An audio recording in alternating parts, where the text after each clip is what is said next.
All right, guys. So I didn't get much done in terms of cleaning all these yesterday, but today we're making some progress pretty quickly, actually. So we still got all these to go. I've only done, let's see, about four, I think. What is that, four?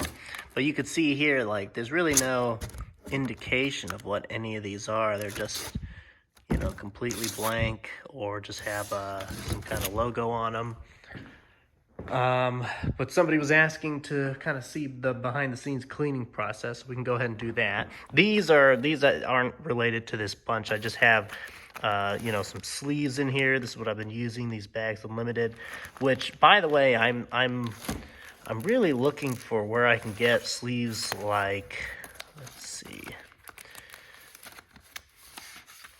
some of these, especially these old, acetates, they come with like this kind of sleeve here, and it's just a much nicer sleeve, and I can't find them anywhere, but anyway, I mean, these are good, poly lined.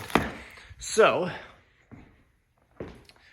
let's see, so we've still got, we've got like probably 60 records here. I'm just kind of holding on to these. If I sell some records, I might reuse these. And then if we walk all the way over here to the other side, we've got, these are some plastic sleeve protectors. We've got some white outer sleeves, and we've got some black outer sleeves. Wish I had more of these. We also have some kind of cardboard ones, but I haven't brought those out yet. Let's see what else. Oh yeah, so we've got this record cleaning fluid here. This stuff is really good. I've been buying it. I started buying it by the gallon because I've been using so much of it, but I've held on. I think this is either the first or the second bottle I ever bought from them. I've just been refilling it because it's easier when you're actually cleaning to pour from this little guy versus see if we can find the bigger bottles. Yep, here we go. So here we've got, this is the gallon. This is the, 32 ounces? Yeah, 32 ounces. And then here we've got 8 ounces. So, obviously more economical, but more expensive to buy it by the gallon. But it just made sense for me at this point to do that, because I've been going through this stuff like crazy. But like I said, you should definitely start out by buying one of these if you decide to get this stuff, because it's just easiest to apply it from this bottle. Although now that I think about it, you could probably get a spray bottle and just fill it up and use that. All right, but coming back over here to the the kitchen, the makeshift cleaning station here in the kitchen. So this is the next one up. See, completely white labels. No idea what any of this stuff is. They might have some run-out etchings that we can look up. See, this just says AA. They're all like this. The whole lot is unlabeled, so every single one of these is going to be a surprise when we play it. But so I'm going to go ahead and put the phone on the tripod here, and I'll show you how we get this cleaned up. All right, by the way, this tripod sucks. I have some nicer ones, but they're kind of already in position for actually filming when I play the records, so I don't want to use those right now. But yeah, this is maybe the worst tripod on the planet, so I need to get another one. But let's see, I'm just checking if the view's okay here. All right, so I've actually been going usually I take my time when I clean these. Well, the acetates definitely take longer, but with these vinyl, I've been actually going pretty quick. So let's see, I'm just taking a look to see if there's any kind of run out markings on this. Yeah, there's a little something there. What does that say? It says BUM-001-B1. So maybe that'll turn up on Discogs if we look it up. But anyway, so I'm gonna go ahead and put this down, and you can see it's already kind of like I'm not sure if the camera's picking up. Oh yeah, definitely. See, it's all dusty. It's all dirty. So like anytime I buy a record, even if it's brand new, you're always going to get that kind of stuff, like paper pulp, from the sleeves and whatnot. So you always got to clean the record, even if it's brand new. Let's see, also just, this one's got some weird stuff going on there. But anyway, so we'll go ahead and put that down. And what I like to do, just because I get used to this, but I turn it on so that it turns opposite the direction I'm spinning, and it clamps it in much quicker. The cool thing about this machine, you can turn it clockwise or counterclockwise. So it's nice to mix it up. So I'll turn it on, doesn't really matter how we start. And we'll take this stuff, get a couple drops on there. I like to kind of apply it liberally. So now here I got these two things here. So this is actually a paint edger. So it's for like painting walls and corners specifically. And it's actually got, there's like a hole here so you can attach it to like a pole so you can reach up by the ceiling. So this isn't really a record cleaning utility at all. However, and I can't take credit for this, but I, like years ago, came across a YouTube video where a guy recommended these, and these are great. I've been using these for years now. And the cool part is you can just pop out this pad. You can see how it kind of slides out, and you can just replace these pads, and they cost basically nothing. And it doesn't damage the record surface at all. It's like a super soft, you know, you can kind of see what it is. This one's a little dirty, obviously, you can see because I've been using it for quite a while, but we're gonna keep using it. So I like to start with this and kind of just literally put it over like that. The cool thing about this is it covers a pretty large surface area on the vinyl, which is nice. So I kind of, you know, put some elbow grease into it. Now the reason I like this, and this one came with the machine here, but the reason I like this is because, well, first of all, I think these are like, I think it's goat hair bristle or something, but these you can just feel get deeper into the grooves, right? So you can kind of, you know, push down and kind of like tilt it up, and these are getting deeper into the groove. So anything that this thing on the top here, I like to think of it as kind of almost like a filter. Like it catches, it'll catch the easy stuff, the stuff that's, you know, it doesn't take much to clean it off, and it'll kind of get caught in the filter, so to speak. Whereas this one will penetrate deeper into the grooves, loosen maybe some more stubborn particles up, and then those will then kind of get caught by this larger filter here. At least that's how I think of it. But honestly, half the time, honestly, I don't even feel like you need this. I've already been doing this longer than I normally would, so I like to change direction just for, you know, just to cover all the bases, just for good measure, I should say. And you know, that's probably good. So now we can just go ahead and turn on the vacuum.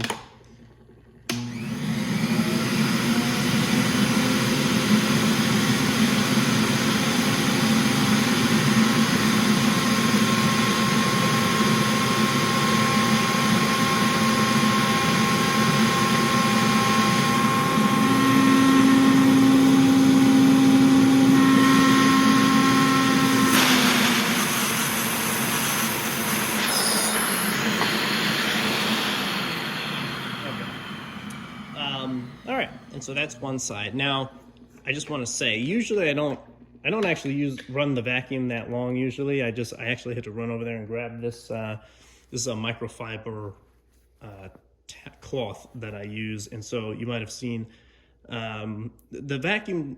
Sometimes there's still some liquid kind of close to the label, and the vacuum doesn't extend that far. So I just use this to kind of soak that up. It's not necessary because it'll actually evaporate, but I just like to do that.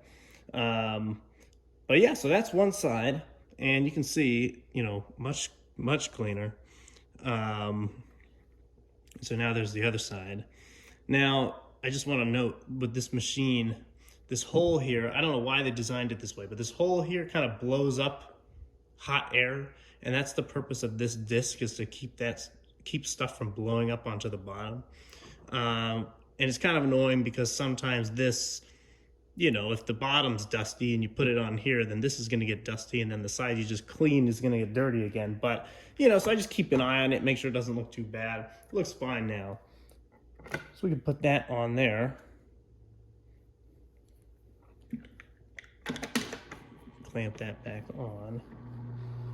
Okay, and I like to do a preliminary vacuum too, just to get anything easy, and also it helps keep this brush cleaner.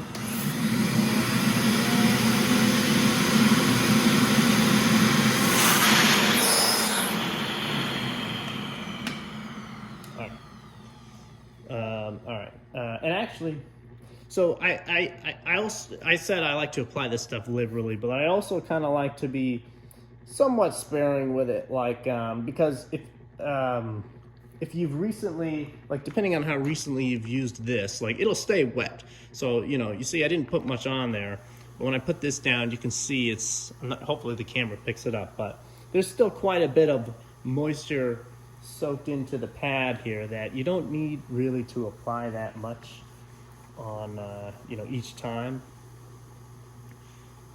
All right, so we go with our brush combo here. I'm sure there's so many different videos out there on how to clean records, and there's so many conflicting there's a lot of conflicting info out there, and I can just tell you I tried a lot of methods before landing on this, and I think the results speak for themselves. Like I've got before and after recordings, and I've got pictures that show the difference visually, and so if somebody wants to disagree with my methods here, then that's fine. Okay. All right, so now we go ahead and vacuum.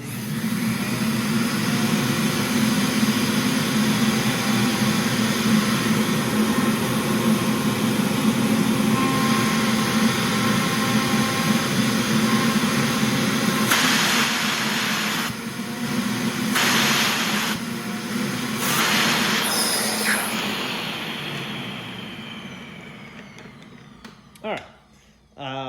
Also, you might notice when I'm done vacuuming, I don't just turn off the vacuum. I lift this up first, and I'll hover it over for a little bit, because sometimes, well, first of all, if I turn it off and then take it off, it'll leave like maybe some stuff didn't get sucked in all the way, and it's just sitting on the bottom of this. That'll just get left behind. So we don't want that. So by leaving the vacuum on, that doesn't happen. And then by hovering it over a little, like sometimes there's a few stubborn bits that, like I said, they might have been trapped kind of on the side here. And so if you hover it over, it has a chance to get some of those. And then, once it's back here, then I can turn it off. So there you have it. Nice and clean. Both sides looking pretty good. So now what we do, pretty much right away. And also, I gotta say, this this cleaning solution here, it does say that it's got, well, here, I'll just read it for you. It says, TM8 provides a superior listening experience through improved musical dynamics, enhanced soundstage imaging and depth, along with a noticeable lower noise floor. Using TM8 results in improved stylus tracking, which lowers playback distortion. All right, sorry, that's not the one I meant to read to you. I meant to read you the second one here that says, TM8 utilizes laboratory-grade deionized water along with commercial-grade surfactants and emulsifiers, including anti-static properties. Now that last bit about the anti-static properties, I can 100% confirm that, because before I started cleaning records with this, constantly when I would take records out of the sleeves, they would kind of cling to the sleeves, and you hear that kind of static sound, that static electricity. You put it on the platter, and you would just you would feel the static. And ever since I started using this stuff, that has never happened, not once. So here's one of our new sleeves here. I just went and grabbed this. So as soon as I'm done cleaning, I'll just put it straight into the sleeve here, just like that. And see, this is really nice. It's got that poly protection, right? And then I'll be right back. I'm gonna grab one of our sleeves here.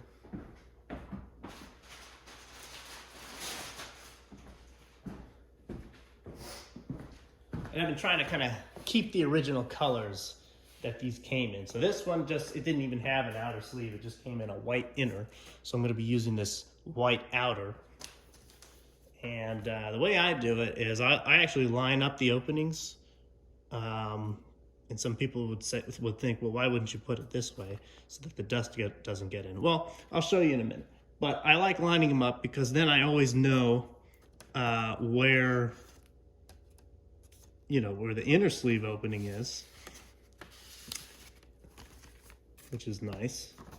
And it's easy. See, when you've got it lined up like that, you don't actually have to take the sleeve all the way out. You can kind of just, do that, which is nice. And then as for the dust, if I walk back over here where I showed you earlier, we've got these plastic, or they're not plastic, they're poly something, I don't know what it's called, but so you find the opening just like that, and then what I'll do is wherever the top is, I'll have that facing up, and then I'll have this opening on the side. So this is always the most satisfying part. You get it in, and you just slide it, and there you have it. Look, good as new. And then we can go ahead and put that down here in our finished pile. And that, my friends, is how we clean records. So just put that one in here. So you can see the opening is here on the side, so dust is not gonna get into this top section here, the actual opening, because that's covered. But yeah, these all feel brand new after, getting rid of these flimsy, these paper inner sleeves. And I found this method to be very effective for cleaning records. Oh, and one last thing too, so I didn't always have this machine. This machine, it's pretty expensive. And this is actually the cheaper version. There's a more expensive one, which they're actually coming out with a new model. I think of both of them. They're coming out with a new version of this and a new version of the other one's called the VCS2. This is the VCE from Project. And I think I'm probably gonna get the new version. The thing I don't like about this is, you see how this is threaded like a screw? I mean, obviously it has to be, right? You screw this on, but getting the record on here is it's kind of annoying because this will grate the spindle hole, and I just don't like that, especially with the acetates. I'm like surgical when I put it down because I really don't want this like scraping some of the metal on the acetates. Now the new version, actually, it doesn't have this screw mechanism. It's got kind of like a magnetic thing going on. So this part is magnetic, and that's what secures it. And I really like the sound of that. And also I was gonna get the bigger version because I think the vacuum is just a little better. So yeah, whenever they come out with that, I will be buying it. And I'll probably keep this too. Well, actually, I might sell this, and who knows? Maybe I actually do think it would be nice to have two, just because you could maybe work a little faster. But yeah, just wanted. Oh yeah, and but before I had this machine, I still was still cleaning with a vacuum cleaner, but it's just a regular vacuum cleaner. They make this attachment for it called a vinyl vac, and you can get that for like $20. And they say you have to use like a wet dry vacuum, like a shop vac. Honestly, I just used it with a regular vacuum because the thing is, you're putting such little liquid on here. What happens is it ends up evaporating anyway, and the vacuum just kind of accelerates that process. So I never had a problem using the vinyl vac with a regular vacuum, just in case that's causing you to hold off. Now, what you'll still need is kind of a platter to put it on. And I had like a cheap Newmark turntable that, like, honestly was such a piece of crap. It wasn't suitable for playing records, so I just used it for cleaning instead. But there's plenty of solutions for that aspect of it that you can find. So anyway, I'm gonna continue cleaning all these. I mean, look, there's a whole bunch, and then Also, we got this whole box here, which yesterday I kind of freaked out because I was looking for these records and I couldn't find them, but I was expecting them to be packaged differently, but these are even more white labels. These are all also from Nick Warren's collection. The difference here, though, is that these, so the group we're cleaning now are all kind of unlabeled, and these actually do have some indication of what they are on most of them. Trickle Incarnate. Yeah, it's this Mirko Degovia Chrono Scale. So anyway, but yeah, a lot of records to clean, and there's even more where that box came from. So cool, guys. Hopefully, found this interesting. I'll talk to you later.